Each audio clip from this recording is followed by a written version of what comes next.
Hey everybody, it's time for more Alienated. Thanks for sticking with me, and I hope you're enjoying the story so far. Obviously, you can tell I'm going for lockdown chic here. I haven't shaved, and nor have I showered. Maybe I shouldn't admit that, but it's lockdown, so anything goes. But we're all staying in, we're all staying safe, and I'm glad you guys are keeping up with the story.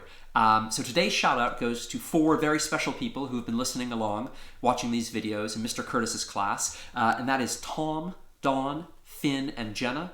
And I understand that some of you are a little bit disappointed that in a book about aliens there are not more lasers and laser guns. Do not worry, the laser guns are coming. So stick with it.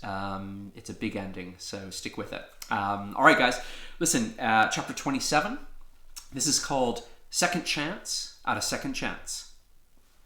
I drifted home to find Dad in the living room, slumped on the sofa, staring at the television. It was off. I stood behind him. In the reflection of the black screen, I could see that he was crying. My dad didn't do emotions. He did commands, hierarchy, and discipline. But here he was, sitting alone, in tears. "Dad," I asked, "are you okay?" "I just miss her so much," he said, wiping his sniffle on his shirt sleeve. I slipped onto the sofa beside him and spotted an empty DVD container on the coffee table. It was their wedding video. "I know," I said. "I do too. And I'd give anything to see her just one more time." And that gave me the chills. I know, it's impossible," he sighed. "But I need her help. For you and Jess. I need to know how she did it. How come she was so great with you two, and I'm clearly doing something wrong." Now was not the time to list Dad's parental shortcomings, though I'd start with strict, emotionally unavailable, not prepared to listen, workaholism, favoring Jess. So I simply said, "It's not the same without her, but maybe it'd help if you just listen a bit more." He tore his gaze from the blank TV and looked at me. "I'm listening," he said. "Now is my chance. Like when I tell you there's a planet-ending invasion on the way. Sherman, not this again. I don't know if this is you crying out for attention, but to slander an alien race that the Bureau considers an ally is not mature. But Dad, it's..." And then he sent me to my room, which was never much of a punishment since I could happily entertain myself for hours in a Jessica-free environment. But I got myself ready for bed and lay awake, my head turning over the day's events. I'd flown a rocket ship for the first time, and I'd met my dead mother. It just wasn't an average Saturday. But I regretted not trying to warn Dad again, because for a moment we were actually on the cusp of having a real conversation. Eventually, I drifted off to sleep, but soon afterwards I was stirred by a familiar blue glow. Juliet was hovering at the foot of my bed. Was I dreaming? "Hello, Sherman," she said.